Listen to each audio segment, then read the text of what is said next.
Right? All right, guys. Good morning. Testing, testing, testing. One, two, three. All right, guys. Good morning. Good morning. It's not good morning. It's supposed to be like good afternoon. Yeah, because this is basically a pre-record and it's going to be premiere during your second lecture. All right, it's during your second lecture. Yes, I mentioned this to you guys in your first lecture that we're going to do a pre-record lecture that I hope everyone could, of course, enter. Yeah, and I wanted to have this particular session. We need to still somehow cover this particular session for you guys to, of course, you know, still ongoing on doing your submission too. You could, of course, try to plan on basically on how you guys can somehow do your recording at home with a simple setup that we could design. Yeah, we could design at home. And I want to talk about that. I want to talk about the design of uh, if let's say you do have a budget for expanding your workstation for audio, or somehow you could call it like production and post-production. So this is somehow a very DIY, yeah, DIY kind of method. But at the same time, maybe just maybe if you have some extra cash, or you are planning on having a pre-production pre-production or and also a production studio. Yeah, maybe you could of course have a sorry, not a pre-production, a post-production and a production studio. And so maybe you could of course have this kind of setup. Yeah, so let's look into that. And I hope that everyone managed to come in and watch this during the time that is somehow released. I'm not so sure if I managed to do it premiering this video. If I'm not premiering this video, then means that I'm just uploading this video for you guys to view. But if I do get the chance to premiere this video, then of course you guys have to watch it up until the end. And then of course I would request what I want to request in order for me to know that you guys are watching this lecture. All right. Okay, so let's go into the topic for today. So we will be covering uh, this particular topic. I want to talk about this because it's very important and it somehow really helps a lot. It really helps a lot in uh, doing some recordings that is considered as is considered as getting the best quality as possible. But then again, it is still uh, you know within your budget, maybe, or maybe it's really is something that you could, of course, think about in the future. All right. So we're gonna look into that, and we're gonna look into this title, which is the DIY setup at home if you have any space to do so. Yeah. All right. So let's look into that.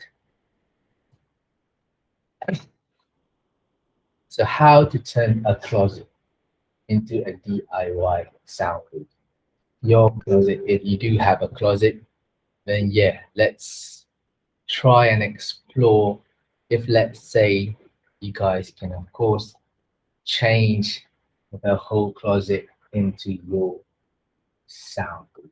Yeah, everyone has their own closet. Some of you guys maybe have a closet that is fixed on the wall.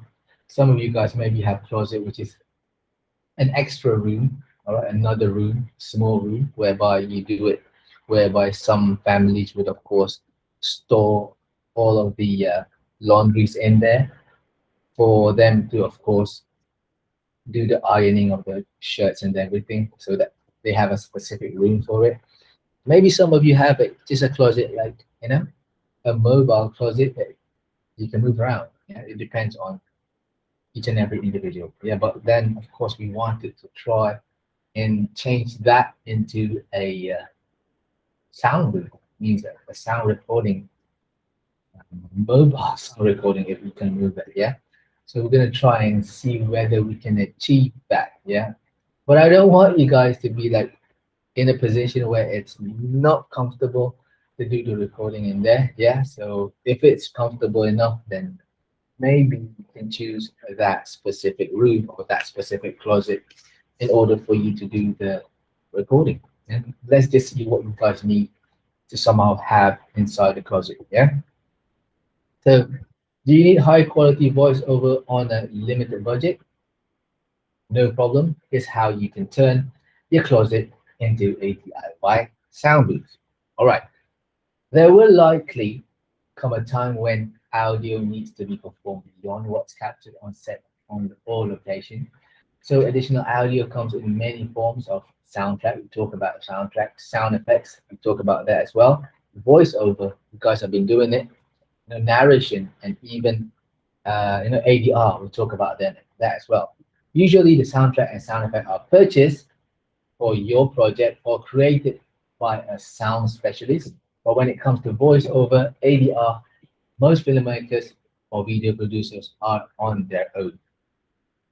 All right. So yeah. So basically, it's something that maybe you could have, planned out before you wanted to do specific sound for your picture representation. All right. So, but then again, yes, we do have some limitations in terms of doing or performing uh, recording of sound. Yeah, there are some things that we are limited to. So, I did somehow discuss about this with some of the students. Maybe like if you want to somehow look back to your submission too. Yeah, you have Foley sound, you have environment sound, surround sound, and stuff like that. But then there will be some things that you need to, of course, uh, find it difficult to do. For example, soundtrack or sound background music a bit. If you don't have the basic, then of course it's not logic for you to somehow do it yourself. So for those kind of things that yeah, I'm allowing for you to have that kind of freedom of finding it and downloading it. But then primarily, of course, the way you guys somehow focusing on is on what kind of sound that you do on the Foley part. All right, so I will still look into that as priority, the ones that you are creating yourself, and rather you download it. Yeah, you can, if let's say you want it to be at the back, that it gives that somehow that mood, that emotion towards your picture, but it's not the primary sound that will be judged for your creativity. So yeah, there will be sounds like that you need to find, but most of the sounds, of course, you need to do it yourself. Yeah, that is of course the task of sound designer. Rent or make space. Yeah, while you can rent time in the studio space to record audio in Soundproof, the cost to use such space can hurt your team budget. Yeah, I remember last time when I was studying audio design. Yeah, I we didn't, of course, have the right equipment. The phone itself during our time back in the days, iPhone doesn't exist yet. I remember I was using that kind of flip phone, that small one. It was I can't remember. It was Samsung. It was a Samsung flip phone. Samsung had a flip phone that was like really small, like an egg, like half an egg. Open it up. Yeah, that was our phone, my phone back in the day when I was learning on doing Foley and sound effects. So the only way we had to, of course, do the recording because we don't have the equipment, don't have any smartphones. We had to rent studio space. We had to rent studio space by the hour. And back then, it wasn't that expensive. I think nowadays it's still not that expensive if you want to rent a studio space. But of course, you're not going to be in there like just on an hour. You're going to be in there more than 1 hour, of course, maybe plus minus 3 hours. So yeah, it's gonna somehow hurt your budget if you're a student. Yeah, you could of course save that money for something else. In order to soften the financial blow, radio broadcasters, sound designers, animator filmmakers, and video producers capture the voiceover and ADR on their own. Yes. See, there are some parts in sound design or sound recording whereby you do it yourself. Nowadays, mostly you do it yourself because a lot of it can be done with the equipment that you have. You just have to be smart with using it. You just have to be smart by knowing the place that your record doesn't create any sound, other sound, so that you can somehow get a clean sound of what you want to record. So yeah, the equipment now is really, really good, surprisingly, of course. So the problem, however, is still the need for a space to record the audio. Luckily, most of us have closet space available. Yes, whatever equipments that you guys are using, at the end of the day, you have to think about the environment. You have to think about where you're planning in doing the recording. I'm not saying that the phone is perfectly to get was perfectly designed in getting sound clean enough for recording. No, I'm just saying that it's capable of getting good quality sound. But that capability, of course, have limitations. That is why you need to have space. So over here, it is trying to somehow giving you that particular information that having a closet can be can save your life, can be an option for you to somehow choose. If let's say you feel like that is something that you can work around with. Yeah, nobody sorry, most of you guys do have closet. Most of you guys, maybe some of you guys don't, but I think most of you guys have. Or maybe you could have a storage room at the same time, a storage room where you store your stuff. That could of course be a room as well for you to of course do the recording. But I know some of you guys had already shared with me that you did the recording inside a car. So yeah, that is some another place that you can somehow do. But then again, it's gonna be messy. When you do Foley inside a car, it's gonna be messy. All right, but then again, everything else is doable as well. It's doable inside a closet. Yeah, if you have a closet. All right, but then another option is of course to rent a studio. Yeah. Uh, there is studios. I think there are studio opening already around around if let's say in UC there was a round in Wang Samaju. I remember in Wang Samaju there's a few studio whereby previous student did go and do recording. If I'm not mistaken, it was like last time it was 50 ringgit an hour, 50 ringgit an hour. But yeah, but it is depending on how long you're gonna use it for. So it's gonna hurt your budget as well. Yeah, but it's they have all the equipment. That's the thing. Yeah, so it depends. But in my take for this particular assignment, I still feel that you guys could do the recording by using phone. Nothing wrong with it. It's just that you have to know, your limitations, especially the noise that somehow is created inside the room that you're planning on doing the recording. Yeah. So let's see what needed to turn a closet into a very own DIY sound booth. Yeah, let's see what you guys need in order for this to happen. Yeah, the space itself. Yeah, the closet itself, the storage room itself. You guys need to have that, particularly a space whereby you can shift yourself inside there, and at the same time make sure you can breathe in there. Yeah, you have to make sure that it's the oxygen level in there. It's not suffocating for you guys to be in there. Yeah, think about that. You don't want to somehow be trapped in there and suddenly 5 years somebody's gonna find you in there. But yeah, you don't want that to happen. So a closet or a storage room, basically any place that is small and create less noise will be the understanding is that, like, yeah, we had one friend asking me, I think it was Y Kid. Yeah, Y Kid asked me about as simple as doing a walk, Foley walk, uh, Foley walk in the kitchen and Foley walk in the room. All right.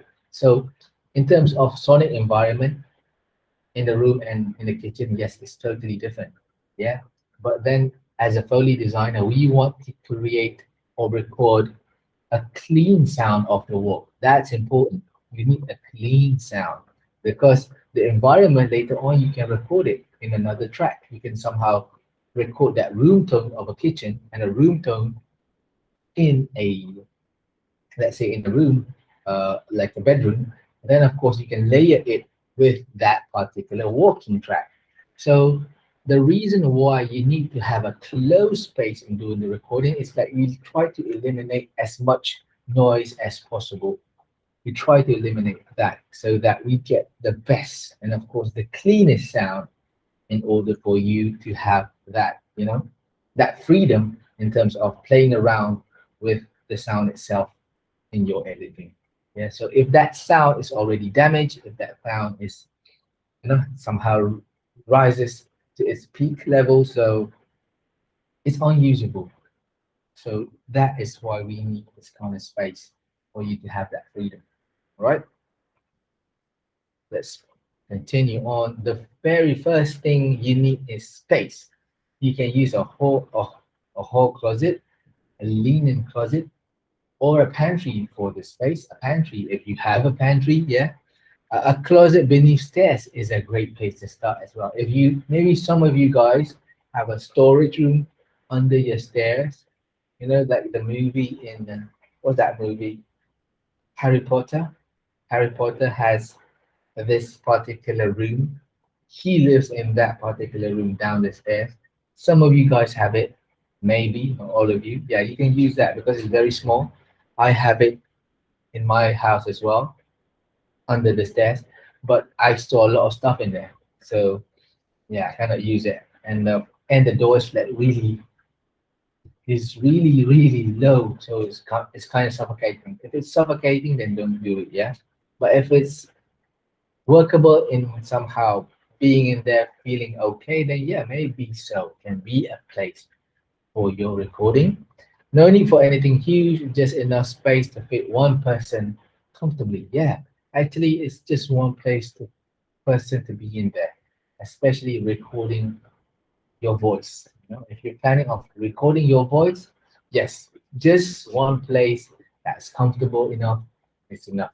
Yeah, you don't actually need basically you don't actually need so much room. Maybe if let's say you're planning doing a Foley, then maybe you need some space where you can put a chair and of course the material as well, but not that big as well. Yeah.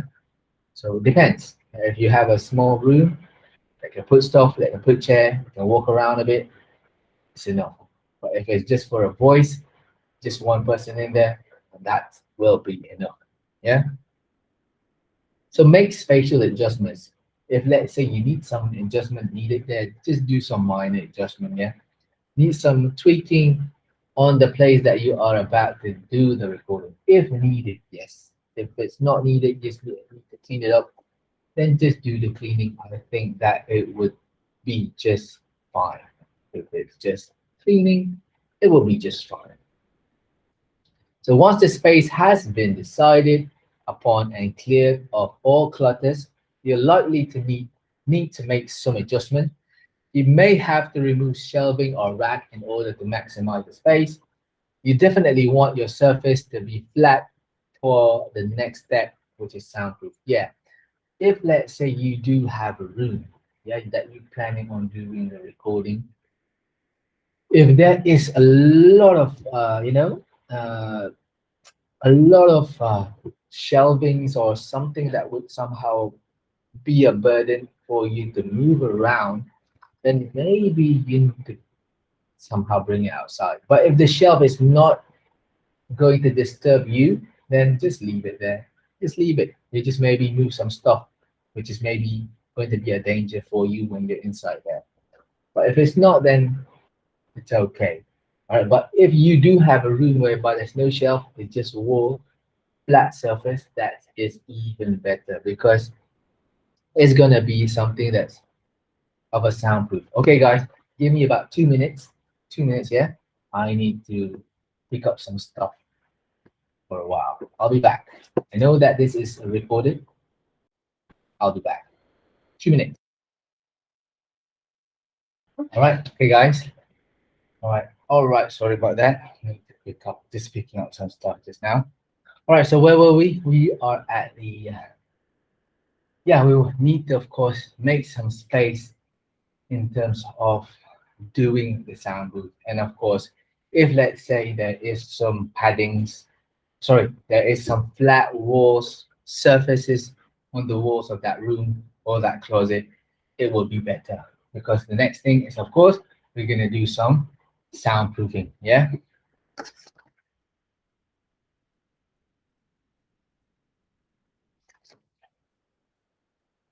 All right. So also don't forget to add a light if you're planning to have that room to be your main place for you to record, and there's no like like a glass window for you to somehow see the other room. So make sure there's a light. If there isn't one already in the closet, lighting is of course essential. All right, if you don't have light, then you have to somehow install one. Power could be a necessity for you as well, depending on what you'll use the space for beyond just capturing vocal tracks. Yeah, maybe you need some power sockets as well. If let's say there is more than just your device of recording. All right. So if there's more than just device of recording, something that needs to power up, and of course you need to think about power supply if there's no power socket in there. Yeah. And of course, beware of where your outlets are. If there are no outlets in your closet, which is probably the case, then you, of course, wanted to contact an electrician for you to do the adjustment. This minor stuff, yeah, minor stuff. But for me personally, yeah, I would of course find an extension and of course extend the electricity from outside coming in. All right.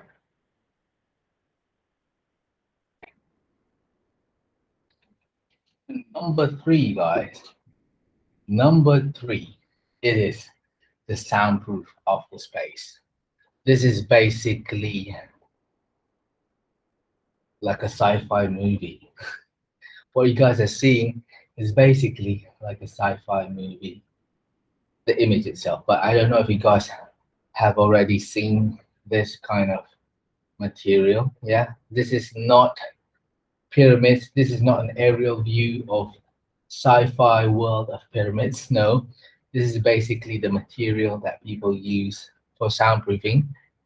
It does look that way because of the design makes sense in terms of trying to, of course, eliminate any bounce of noise that it emits while recording. So yeah, it's basically try to eliminate any bouncing of noises.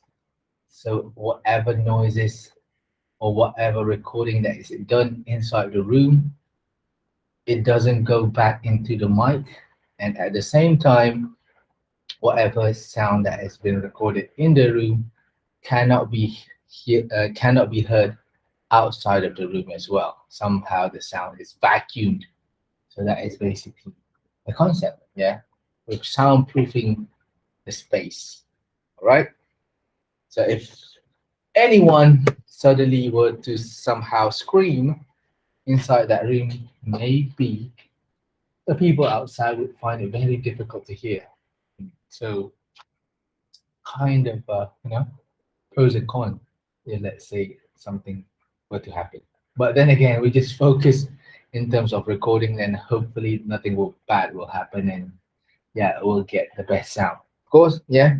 So soundproofing the space itself. This is some of the materials. Yeah. So I just wanted, I'm not selling this, guys. All right. Remember, I don't sell stuff. I don't sell this stuff. Yeah. I just sell this stuff. If anyone here wants to like buy instrument, then yeah, this one I do sell, but this I don't sell. Yeah. So this one we can talk about it. later on, or maybe another day. But yeah, this is just the stuff that I find, of course, in I think it was in Lazada or Shopee. I can't remember. It's either one of them. But this is roughly the price. It's not that expensive actually. You know, it's not that expensive. 6 pieces of it, which has 24 tiles, acoustic foam panels, sheets of studio soundproofing treatments eggs. Now, that is basically very important, that treatment egg there, because what you guys are seeing is basically like a tray of where you somehow buy your eggs. You know, you buy your eggs and you have that tray, that cardboard tray, yeah. So basically, it's something like that. And but this is 100% just for soundproof. It's not for you to put your eggs. It's for you to somehow put it on the walls of your room in order for you to get that soundproofing sensation. And I remember last time it was quite expensive. It was quite expensive. It's because there wasn't any Shopee or Lazada, so this thing was kind of hard to get. And if you were to get it, it was expensive. So if you are again planning on, of course, you know, maybe not just for recording, maybe you don't want any noise that somehow is projected from your bedroom. You want to control the noise. If you have like your game room, for example, you don't want the noise to somehow go out of the room. So yeah, you can somehow use this as well. This is a very good material for you to get in order for you to soundproof your room, so that your mom and dad don't scold you because you're being too noisy playing your online games, or you may be streaming, or you're on Twitch. I don't know what you guys do nowadays, but yeah, this could of course eliminate that noise going up from your room. So if you're planning on controlling the sound, the way you shout when you play your game, maybe this is of course another material that you could have inside your room. All right, think about it. And again, I'm not selling it. I'm just showing it to you guys. More budget, more low budget. Okay, I don't know if you guys could try and guess what's more low budget than this. I don't know, but maybe you guys could, of course, guess it. Okay, I'm just gonna give like a minute. This is like in between the lecture, whereby I would notice whether you guys are watching my lecture or not. So this is a test. So I'm just gonna give like 30 seconds to 1 minute for you to somehow guess what are the things that could replace that foam just now, where it's more cheaper, but at least get the same result. Replacing that foam, what is that material? So I want you guys to write in the comment section below. I always wanted to say this. Write in the comment section below, guys, what is the more budget material that has the same results? What is it? Comment below. All right, and click the bell icon over here. All right, click the bell icon if you guys feel like you wanna get news on the more videos to come, and don't forget to click the subscribe button somewhere on this video. All right, so yeah, you already write in the comment section. Write it down. Yeah. So what is the more budget material? What is it? What is it? Anyone try and guess? Try and guess, guys. What is the more budget material? Is it? Anyone care to try? No one? Okay. The more budget material is actually this thing. That's why I mentioned that treatment egg was an important information. The treatment egg itself was very important information because, guys, I don't know if you guys know this, Yeah, or maybe some of you guys do know this, if especially if you guys do play music. If you guys do play music, maybe you should know, or maybe you have experience, going through a studio recording whereby they use the egg tray to put on the wall itself. Yes, I'm not kidding, guys. I am not kidding. This is the time when I was in high school, back in, back in the days, back in the 1999, 2000, 2001, 2002. I don't know if you guys still exist yet or not, but those were the time where I go out with my friends and we play music. We go to the studio, we jam. Yeah, we go jamming, we call it. Let's go jamming. So yeah, and there was a time not only that the studio used this egg cart, yeah, there was a time where I experienced playing music with my friends in a chicken, chicken's den, a chicken's den, a chicken's coop. We call it a chicken's coop, whereby if you go into the village, whereby you put all the chickens in there. Yeah, there was one place in my village. It was a Thai village around my area, because I live around people where ethnicity is somehow mixed. We have Malay, we have Thai. So there was a Thai village there. They had a studio, and it was in the chicken punya hut. Yes, it's a chicken hut. Yeah, it's a chicken den, a chicken hut, where they make it as a jamming studio. So it was an experience, and of course, that was the first time I saw this as soundproofing. So yeah, it's and then after that, I went to university and I rent some studios to do the recording, and I still see this being as a soundproof. So it's not just something that's low budget. People still use it sometimes, yeah. So yeah, but then it is really low budget, something like this. So yeah, it does have a when you somehow place it properly like this, it does look okay. It does, it's not bad. The thing is, when you do audio design, the thing that is really really important, again, I must tell you, is not how it looks. Remember, guys, it is not how it looks. It is how it sounds like. So that is important. If it looks like this and it kind of smells bad, maybe, but you get a good quality sound. So why not, right? Why not? Who cares? Why not? Who cares? So yeah, you smell of chicken a bit, but the sound is good, right? Sound is good. So people tend to do this, and I've been in a recording studio that has been using this, that has used this. I've been in jamming studio that use this, and yeah, it somehow gets the job done. That's the important thing, is it gets the job done. Yeah, at the end of the day, that's important. All right, so let's go into the next one. So this is something that I'm not saying that you just have to, of course, leave it like this. You as a designer, come on, guys, you're a designer. If you can design great pictures, you can manipulate great visuals, you can somehow do this as well. You buy egg carts, or your mom buy egg carts, and then before your mom and dad try to throw it away, you say, wait, I need this. Don't throw it away. I'm going to use this. I'm going to decorate my room, okay? Mom or dad, don't throw it away. I'm going to decorate my room. So just leave it. I'm going to use it. So you can somehow do something like this. All right. So now take your pick.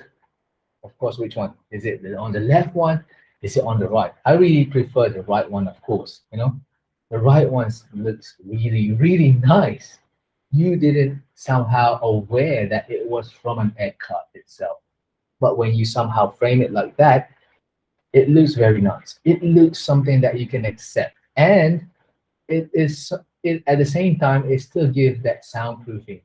Even though you place it like that, it's still soundproof. your recording or any sound that's being emitted inside the room. So yeah, so don't take for granted. Okay, guys, don't take for granted with this egg card thing because it does give a lot of effects in terms of soundproofing the room. Yeah. So maybe, just maybe after this, some of you guys here will apply this technique in the room that you're planning on doing the recording. All right. Maybe. So let's move on. Sound. Let's move on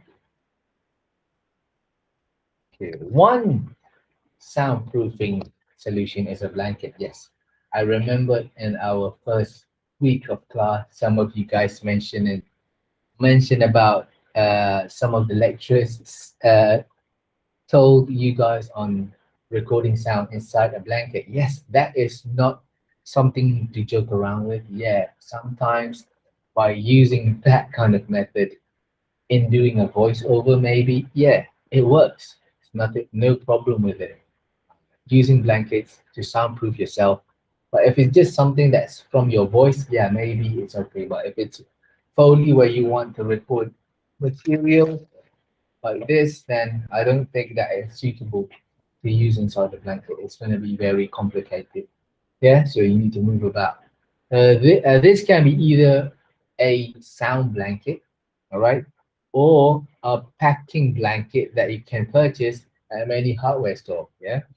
So another solution would be to purchase egg crates foam just now. You can easily find this at most department stores for very minimal price. Yes. Finally, there are acoustic panels and professional sound foam, the one that I showed you guys, which is somehow not that expensive as well. So it depends. It depends on how you want it to look. It depends on how your budget is as well. So if let's say, I'm not saying that it's a must, but if let's say you're planning on redecorating your room, if you have a game room or your own bedroom, you don't want, your mum to somehow scold you because you're being too loud, then maybe, just maybe this could, of course, help. Just maybe. All right. Okay. With the next one. So what are the diffusers? Okay, this is, let me just explain what are these diffusers, yeah? I'm just gonna open up the link and at the same time I'll talk about it. So this diffusers, it doesn't somehow uh, eliminate sound per se, but let me just show you, yeah, what it does. Let me just explain to you that particular video itself.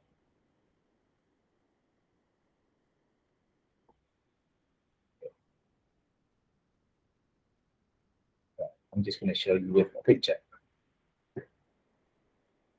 Right. All right, so basically the diffuser is something else.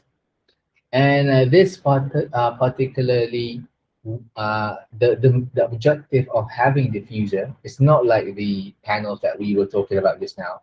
But this is basically on you as the person hearing the sound. You want the sound to somehow focus directly at the listeners. So all the sound from the back and the front and somehow at the side here, front, side, back, somehow the sound is emits inside this room. But having this diffuser, it somehow helps the sound to focusly main on the listeners to be on this sofa.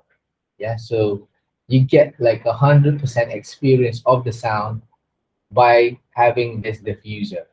All right, it will somehow have that bounce in order for the listeners to experience it better. So we have that in soundproofing. We have this diffuser in making sure that there's no, sound going away in other direction. It just focus more on the listeners on that particular sofa. All right. So this one is something else. All right. This one is more on the listeners itself. Yeah. So, but we want to focus more on the recording. But this is just added information. Yeah? If somebody asks, then of course this is the solution. Yeah? Right? Go back.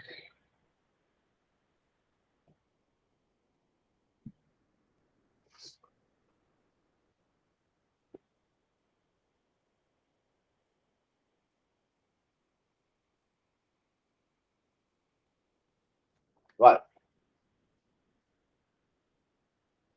Okay, so once you purchase any of these solution, yeah, I'm not saying that it's a must, yeah. Again, I'm not saying that it's a must, but if you do purchase some of the things here, you want to either use tax nails and adhesive to apply them to the walls, ceilings, and the door of your closet. Yes, of course, there's going to be some DIY stuff that you need to do, of course, because you need to make sure that it sticks on the wall. So you have to think about your after effects of the wall itself. If you're okay with it, then yeah, you can do it. If you don't mind, if your parents don't mind, yeah, you can do it, yeah. So if your closet space has hardwood flooring, if you're talking about the closet again, if you have hardwood flooring, then purchase a small rug. Yes, carpets, guys, carpets. Carpets actually is a good soundproof. All right, so having carpets inside your closet, if you're doing the recording in that place, is a really good soundproof material. Yeah. So for vocals, you want to cover as much surface as possible. If you're doing something with your own vocals, yeah, you need to somehow eliminate anything else around your face. All right. We're talking about DIY, yeah. So the blanket is one of it. But if you want to find something else, then try to eliminate it. Yeah. For more acoustic needs, leave some surface area visible. Yeah, not too close, but yeah, some distance would be just nice. Yeah. So gather your equipment. So if you do have a mic, then gather all your stuff. If you do have, a phone, you're using a phone there. Of course, inside that particular room, you bring your phone in there because you're ready to do your recording in that room because you're trying to eliminate as much as noise as possible. And I hope that you do eliminate as much as possible because you're gonna do the recording much, much more better. Yeah, much, much more better. So bring it everything inside. You have designed it, you have designed the room, you have soundproof the room, everything has to be done in there, right? Now that your space has been soundproofed, make sure you have the right equipment in there. For the inside of your closet, you'll need a mic. So for those that are having all the materials, of course, the mic is in there. The mic stand is in there if you have the mic stand. The pop shield. The pop shield is basically this particular thing that somehow eliminates wind from your mouth or anything that you're doing recording that has windy projections that will hit the mic. It will somehow diffuse it. It's like a shield in diffusing wind, all right? Or control the amount of wind, right? So pop shield, XLR cable, the mic stand, music. So the music stand, if you need like a reading material, you're planning, if you're putting your phone there or maybe you're putting your books there, a stool, yes, you would need a stool. Maybe not like a chair, uh, but just a stool will be fine. And of course, your headphones in order for you to hear what you guys are recording. So once you have this piece of equipment in place, you need to make sure that they can reach the mixer. So if let's say you are using this equipment, you have to make sure that all of the stuff, the cables goes out from that room to your computer nicely. It can reach there because you don't want your computer to be inside the room because sometimes computer make noise. All right, so everything in terms of controlling is outside. Everything in terms of recording is inside the room. So again, it's always best to separate. It's always best, yeah. And of course, you will go back and forth in recording. Yeah, that's just how it is. Just how it is. That's why sometimes recordings cost a lot of money because tiring doing that back and forth, back and forth. Yeah. So remember to listen to your equipment in the space before you finalize anything. Sometimes you find that only covering 70% of the closet in foam will work perfectly for you. So run tests and record some vocals and listen to the playback. If you're happy with the sound, you're good. And of course, you can begin your professional recording. So yeah, sometimes you don't have to entirely soundproof the room. Yeah, soundproof sometimes is just one part of the wall. Yeah, last time I remember when I was doing a recording, the front of myself, which is a wall and a glass, the wall part is where they soundproof it. The back part they didn't because more of my sound is coming to the mic in front of me, and there was a wall back of the mic. So that was the only only area that the sound would of course jump around. So by having that foam in front of me, basically it's already proofing that sound from bouncing around. It somehow already vacuum the sound. Means that the sound that is not coming into the mic, it's already been vacuumed from the foam. So yeah, sometimes you don't need to, of course, put foam on the entire room. Yeah. So just some parts of it. And if it sounds good, then of course you're good to go with your recording. All right. No closet, no problem. No closet, no problem.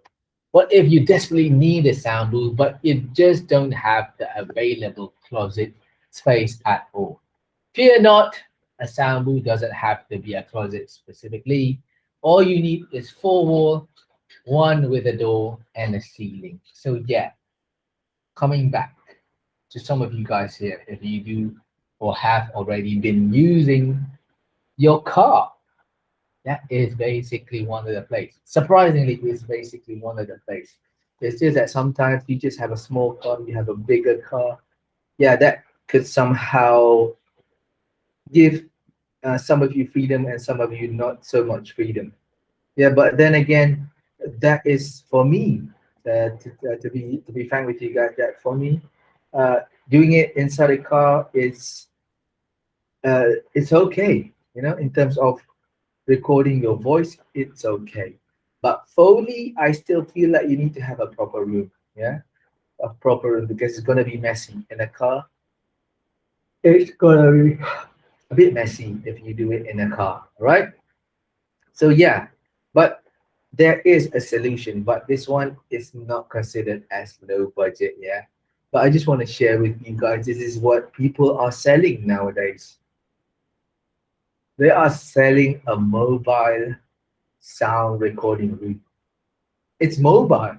So for business, yeah, this is something that is good as well for business. If let's say someone is planning on doing a business of recording whereby the clients doesn't go to you, you go to the clients. So it somehow is a good business. So if your clients request to do a voiceover, you will say, okay, never mind, we come to you. So that is something like a service, that is something extra, yeah, something extra that the industry somehow has created. Yeah. So this is something that somehow I'm kind of amazed with. I'm not saying that I'm going to buy it. No, it's just that wow, it somehow works. And another example of this kind of sound booth mobile is like if you guys go to the karaoke, yeah, singing karaoke, right? So they have this kind of small rooms where you sing in there. So it's somehow like that small room for you to sing your songs with your friends. So the idea is something like that, but this one is made entirely with foam, and it's easy to store and it's easy to move about.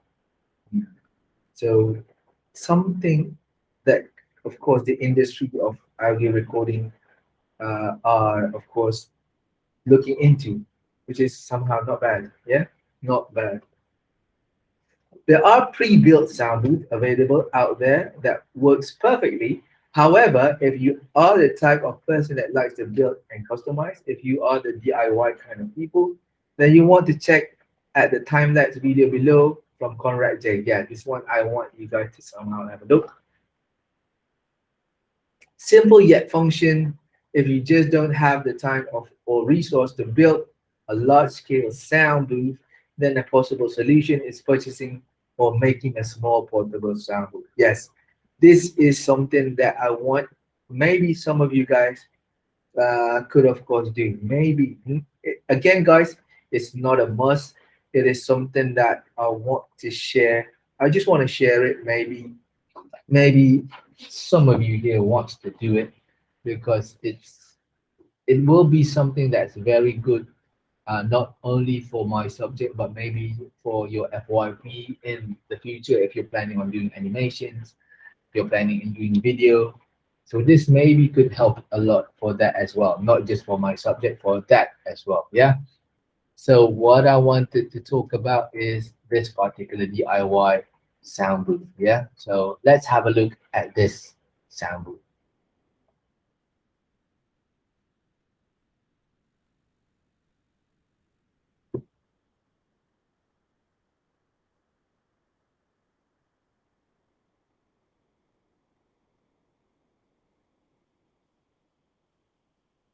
What's up?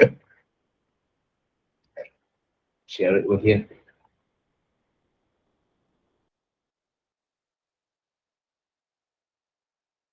Guys, I'm Joe. Today I want to talk to you about room tone, or presence sometimes known as. Each room or space has its own unique sound characteristics depending on the scale, the furnishing, and even how far you're away from the ceiling and walls when you're doing the recording. As an example, I'm doing this recording inside my room, which hasn't got any carpets or insulation on the walls. So when I speak, there should be a fair bit of reflections coming off the wall to create this unique sound that you're hearing inside this particular space. Of course, I can add effects afterwards to make it sound like I'm in a much bigger space or environment than it actually is. But in some rooms, it can be particularly bad and obvious.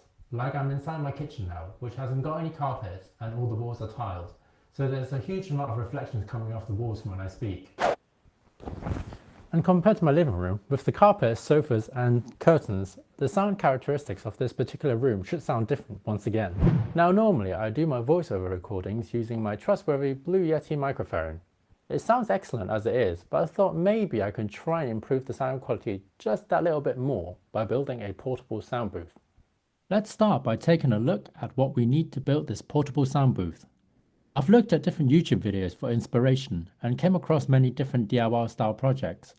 But there's one particular that stood out to me, which was the Portabooth Pro by Harlan Hogan. Sorry if I pronounced the name wrong. Only slight problem with that is, it costs $349. That's £225 for you and me.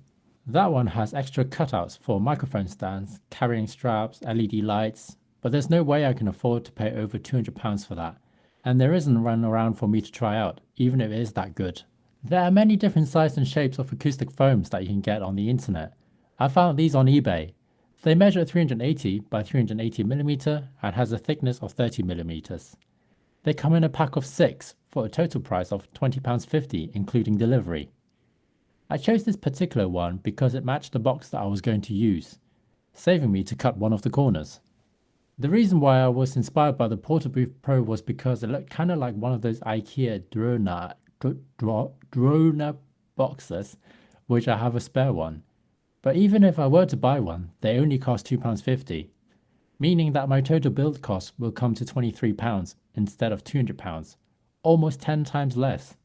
Hopefully it will not make my audio recordings 10 times more rubbish by going for the cheaper option. Another great feature of the IKEA box is that it fits my Blue Yeti microphone exactly, and it's also collapsible if I ever need to take it traveling with me. Or I can store the microphone in the box and keep it away from the dust when I'm not using it. The single tool that you need for this build is a bread knife. It's much easier to cut the foam using this type of knife. The build is ultra simple. I didn't really have a plan and just went for it. I started by shoving a panel in for the left and right hand side, and just chopped the excess by using the bread knife. Remember that I said the foam I got matched one of the sides of the IKEA box perfectly? Here you can see that I didn't need to cut it. It was much easier because only one side was sticking out. I started off by building the 2 side panels, which will ultimately hold the top panel in place later on. To cut the bottom piece, I temporarily took the two side panels out and measured the excess by using a new panel. I then stuck some tape on it just so I can see where to cut along the edge. It doesn't have to be that accurate since the foam can be squished into place anyway, so I deliberately left a bit more than what I have measured so I can be sure it fits tightly. I just placed the foam along the edge of the table and use that as a ruler when cutting. Once that's done, shove it back into the box to cut the excess off the front again, just like the side panels. Still working on the piece for the bottom, I put the two side pieces back in and measured the excess for the bottom piece. It might sound a bit confusing, but hopefully you will eventually see what I'm trying to achieve here. And here's how the bottom piece will fit in, along with the two side panels. This should hopefully stop the two side pieces from moving around. Next, I'm going to flip the box around and work on the top panel. I'm going to do the same again like the bottom piece. However, I will make this piece a bit bigger than the bottom one so that it can sit on the two side panels. Otherwise, it could potentially fall down by its own weight. Once that's done, I will remove all the panels and put the foam back in once again to cut off the excess pieces.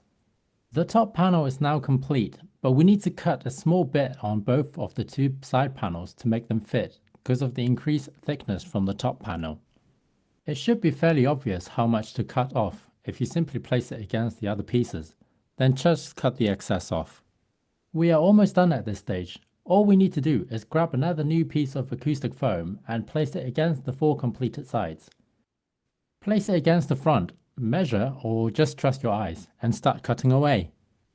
Once that's done, put it against the front to cut off the remaining excess bit. Shove the back panel in and the acoustic box is complete. The entire voiceover that you just heard was done by using my new DIY portable soundproof. So that you can hear a difference, I will now record another piece without the use of the DIY portable soundproof, so you can hear the difference hopefully. I am recording this using a Blue Yeti microphone.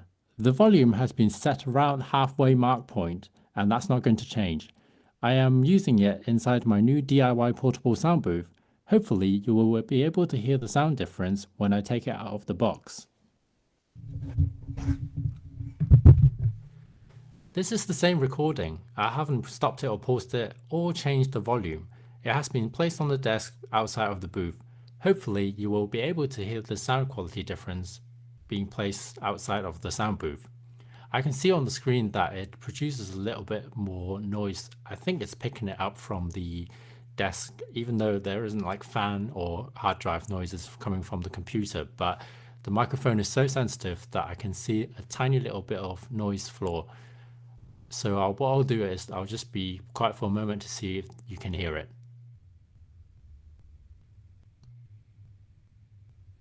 Now what I will do is place the microphone back into the sound booth, and then hopefully again you will be able to hear a clearer difference now that I'm comparing it directly without cutting it.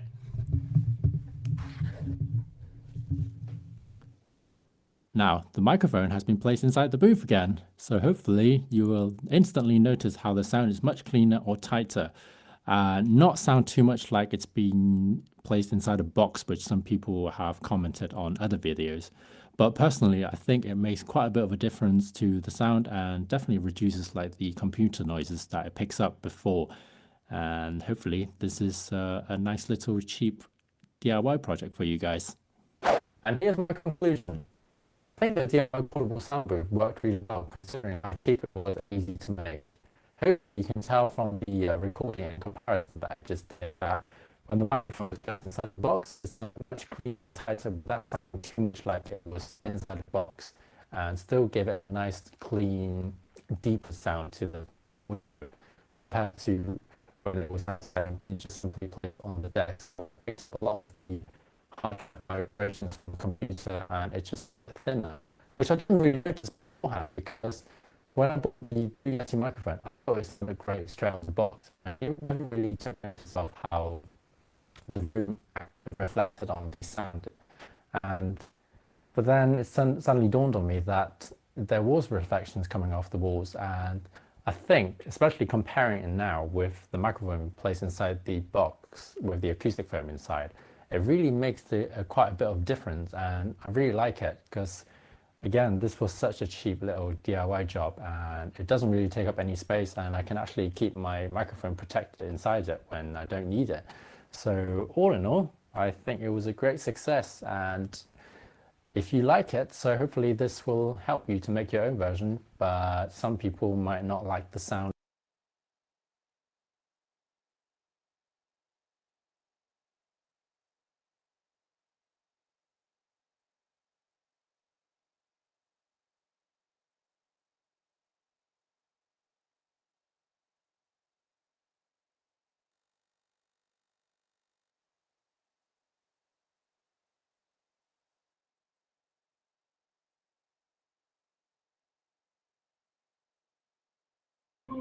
All right.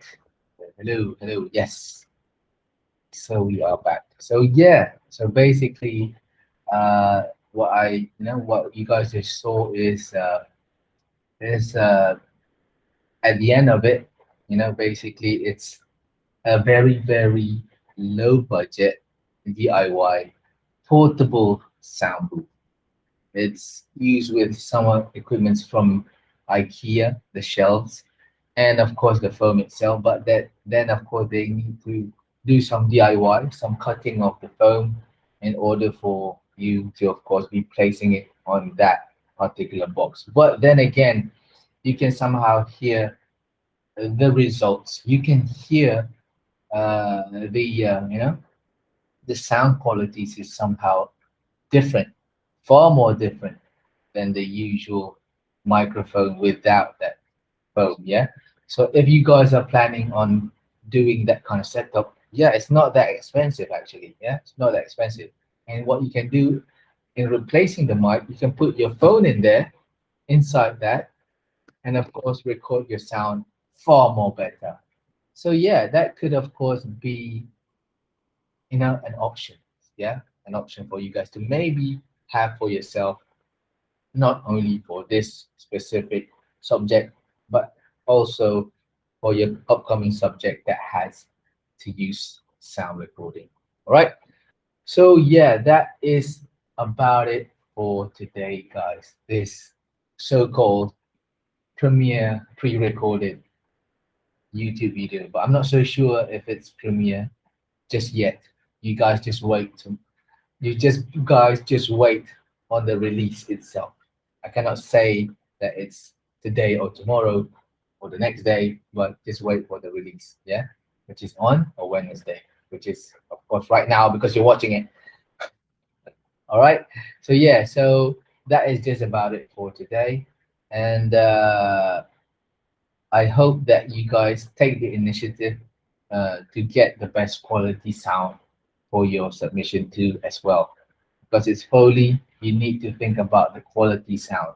I know that some of you guys would of course edit the sound. Yeah, that's normal.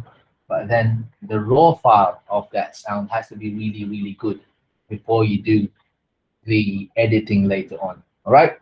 So guys, so that is just about it for this session. I hope that it really helps you in thinking about planning on upgrading a bit, not so much, but a bit, in order for you to get a better quality sound. All right. So before you guys really, really exit this premiere and before this premiere ends, I want you guys to just write your name and ID in the comment section. Yeah. And of course, you guys can go. All right, guys. Thank you, guys. And I'll see you guys when I see you guys. Ciao.